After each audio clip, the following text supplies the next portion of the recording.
Hello guys, welcome back to my channel. Hope you all are well. Let's start our novel mehndi तेरे नाम की last part. आपके घर में क्या सलाम दुआ का रिवाज नहीं है? उसने शरारत से पूछा, लेकिन उसका वजूद में कोई हरकत ही नहीं हुई तो बोला, लगता है हैरत का शदीद झटका लगा है। अच्छा ये मुझे दे दे। उसने उसके हाथ से चाय की ट्रे लेते हुए पास पड़ी टेबल पर रख दी। मामा और पापा आंख मलते हुए अपने कमरे से आते नजर आए तो अली उनकी तरफ मुतवज्जह हो गया। समीरा भी पलटकर किचन में चली गई। थोड़ी ही देर बाद सब लोग लाउंज में जमा होकर अली से मिल रहे थे। परी खाला बोली, अली तुमने तो हमारा बहुत बड़ा मसला हल कर दिया है। लम्हों में सबको बिस्तर छोड़ने पर एक मजबूर कर दिया है, वरना ये लोग तो 12-1 बजे से पहले उठने वाले ही नहीं थे। सबको जागता देखकर वह जल्दी जल्दी नाश्ते की तैयारी करने लगी ताकि ये काम तो निपटाया जा सके। नाश्ता करके अली तो सोने चला गया, जबकि बाकी सब अपने अपने काम निपटाने लगे। किसी को दर्जी से कपड़े लाने थे तो किसी को पार्लर का चक्कर लगाना था। मामा और खाला वगैरह ने मिलकर घर का फैलावा समेटा। लड़कियों को तो अपनी तैयारी से ही फुर्सत नहीं थी। शाम में निकाह हुआ। मेहमानों में छुआरे और मेवे का पैकेट बांटे गए। निकाह नामे पर साइन करते हुए जीना फूट फूट कर रो दी। दादी जान और ताई अम्मा ने उसे गले लगाकर उसे खूब तसल्ली दी, लेकिन उसके आंसू थमने में ही नहीं आ रहे थे। वह खुद भी खूब रोई और सबको भी खूब रुलाया। इतने दिनों की थकान और रज्जगे ने शाम तक उसके बुखार ने घेर लिया। मामा ने टेबलेट देकर उसे ज़बरदस्ती बेड पे लिटा दिया। वाह वाह, बड़े ज़बरदस्त लग रहे हो, लेकिन क्या था अगर तुम कल आ जाते। असद ने ब्राउन कलर के शलवार सूट पर बड़े स्टाइल से गर्म चादर ओढ़े अली को देखकर कहा। क्यों, कल क्या कोई खास बात थी? ऐसे भी कोई खास बात नहीं थी, बस हमने तुम्हारी मंगनी कर दी। मंगनी कर दी? मगर किससे? उसी से जिससे करनी चाहिए थी। सीधी तरह बताओ। अली ने हाथ में पकड़ा परफ्यूम ड्रेसिंग टेबल पर पटकते हुए पूछा तो असद ने खूब नमक मिर्च लगाकर उसे कल उसके फ़ोन के बाद की कार्रवाई कह सुनाई। फिर थोड़ा रुककर बोला, तुमने इतना अच्छा चांस मिस कर दिया है। चांस तो अभी भी बनाया जा सकता है। अली बड़बड़ाता हुआ झुका और साइड टेबल से कुछ निकालकर बाहर निकल गया। असद भी उसके पीछे चल दिया था। मामा, ये असद सच कह रहा है क्या भाई? ये मंगनी वगैरह क्यों, तुम्हें कोई एतराज़ है? निगी खाला ने शरारत से पूछा। एतराज़? मैं नहीं मानता इस मंगनी को। उसकी बुलंद आवाज़ पर लाउंज में सन्नाटा छा गया। सीढ़ियाँ उतरती समीरा के कदम थम गए। ग्रीन चूड़ीदार पजामा कुर्ते में सिया चोटी पर सफ़ेद मोतियों की कलियों का वो बहुत प्यारी लग रही थी। ये कैसी मंगनी है जिसमें मैंने अपनी मंगेतर को अंगूठी तक नहीं पहनाई? उसने शरारत से कहा तो सबकी रुकी सांसें बाहर निकल आईं।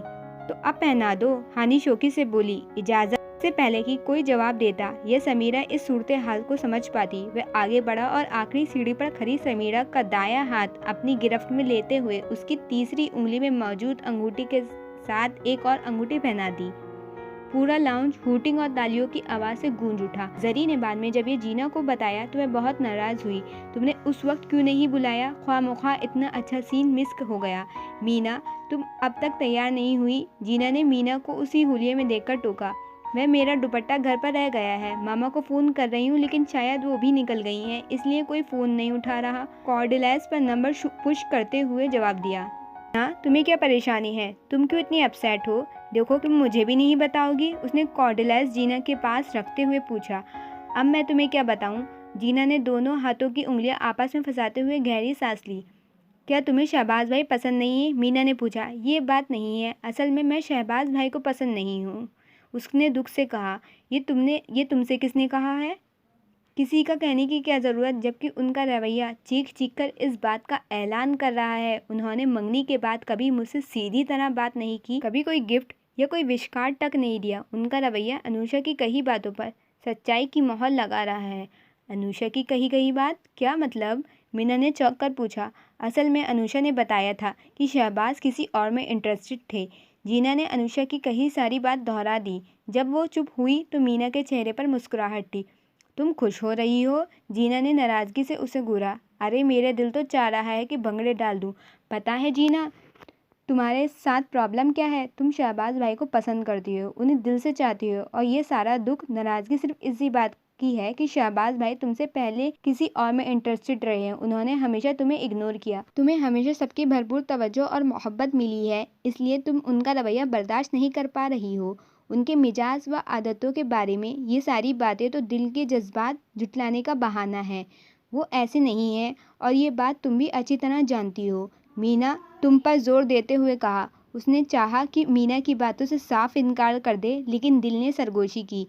मीना कुछ गलत तो नहीं कह रही। वो खामोशी से बैठी लब कुचलती रही। एक और बात, अभी थोड़ी देर पहले शहबाज भाई ने फ़ोन किया था। वह कह रहे थे प्लीज़ किसी तरह उन्हें ये बता दूं कि तुम उनसे इतनी बदगुमान और खफा क्यों रहती हो।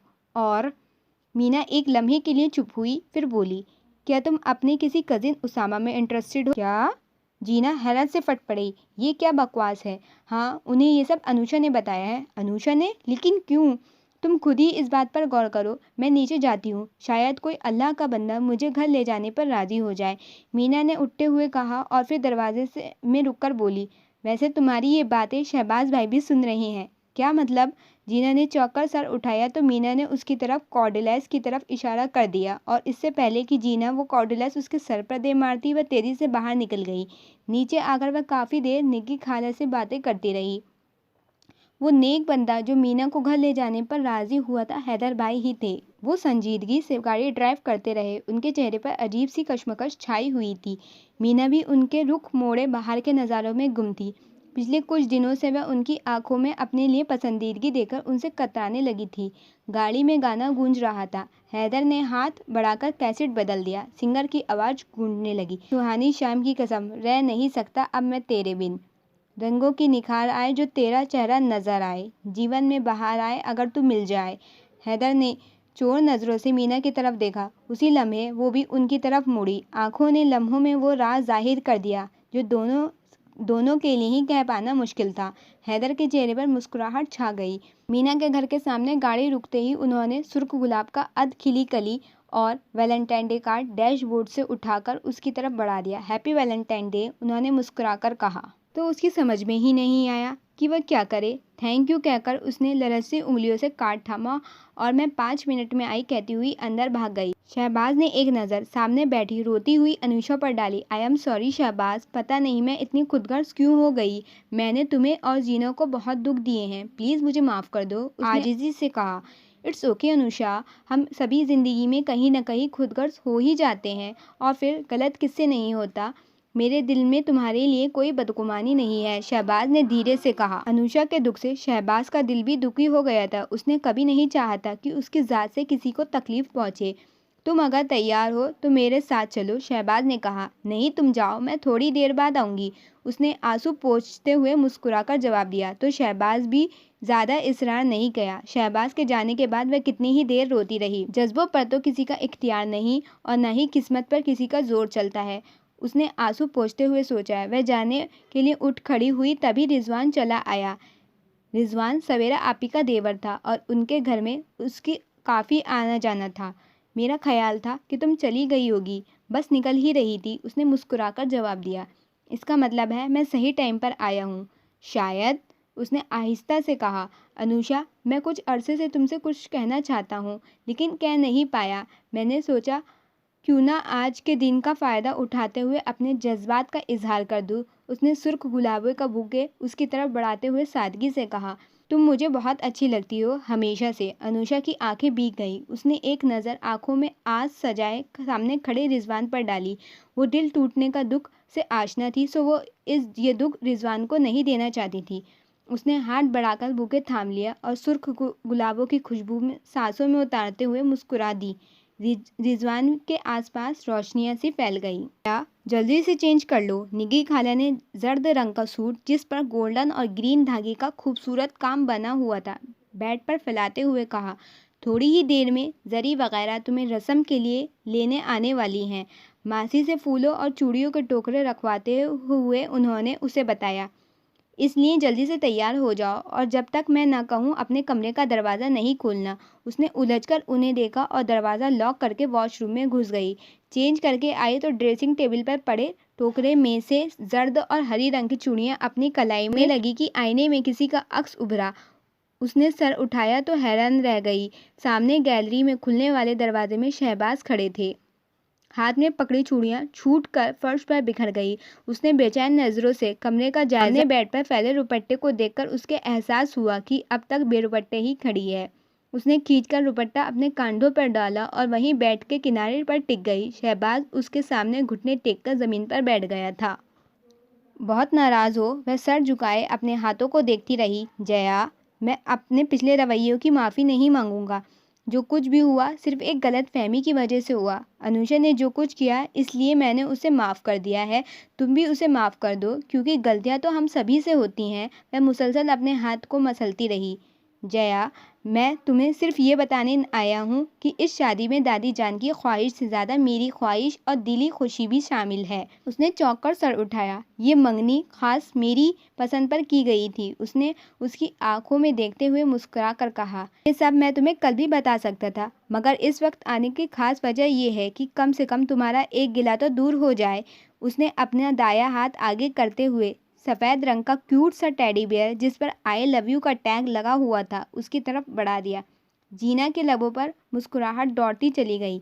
मैंने सोचा कि बाद में तुम मुझसे ताने देती रहोगी कि शादी से पहले कोई गिफ्ट ही नहीं दिया। वो शरारत से बोला। वैसे जया, शादी एक बार ही होती है। ये सारी रस्में और खूबसूरत लम्हे इंसान की ज़िंदगी में एक बार ही आते हैं जिसे न तुम खुद लुत्फ़ अंदोज़ हुई और न ही मुझे होने दिया। मैंने सोचा इससे पहले कि तुम रोते रोते इस जहाँ से सुधर जाओ और मैं बेचारा बैठा रह जाऊं तो तुम्हारी बदगुमानी क्यों ना दूर कर दूं, ताकि तुम कम से कम मेहंदी की रात तो एंजॉय कर सको। शर्म से जीना का चेहरा सूख पड़ गया। वैसे कितना खूबसूरत इत्तेफाक है, आज वैलेंटाइन डे है और हमारी मेहंदी की रात। तुम्हारे हाथ पर अपने नाम की मेहंदी मैं खुद लगाऊंगा। शहबाज ने जीना के हाथ थामते हुए कहा। उसने पास पड़े थाल में से ज़रा सी गीली मेहंदी लेकर उसके हथेली पर रख दी और उठ खड़ा हुआ। और हाँ, कल तक ये बुखार भी बिल्कुल ठीक हो जाना चाहिए, वरना उसने जाते जाते धमकी दी तो जीना के लबों पर जानदार मुस्कुराहट खिल गई। उसके दिल के सारे गिले शिकवे दूर हो गए थे। जीना, दरवाज़ा खोलो। जरी की आवाज़ पर उसने आगे बढ़कर दरवाज़ा खोल दिया। जरी ने उसके हाथ पर लगी मेहंदी देखकर खूब शोर मचाया। ये क्या किया तुमने? सारा हाथ खराब कर दिया। मैंने तो इस पर बहुत शानदार डिज़ाइन की मेहंदी लगानी थी। जवाब में वो मुस्कुराती रही। फिर उन्होंने उसकी कलाइयों व बालों में गजरे लगाए और दुपट्टे के साए में लिए नीचे चली आईं, मगर मामा ने उन्हें रास्ते में ही रोक लिया। माशाअल्लाह, कितनी प्यारी लग रही है मेरी बेटी, उन्होंने उसकी पेशानी पर प्यार करते हुए कहा तो वह धीरे से मुस्कुरा दी और उसकी मुस्कुराहट मामा को मुतमईन कर गई। Happy ending. कैसा लगा आपको ये नॉवेल? कमेंट में ज़रूर बताएं। और अगर आपको वीडियो अच्छी लगी हो तो लाइक करें, शेयर करें, सब्सक्राइब करें। Thanks for watching. Bye bye, take care.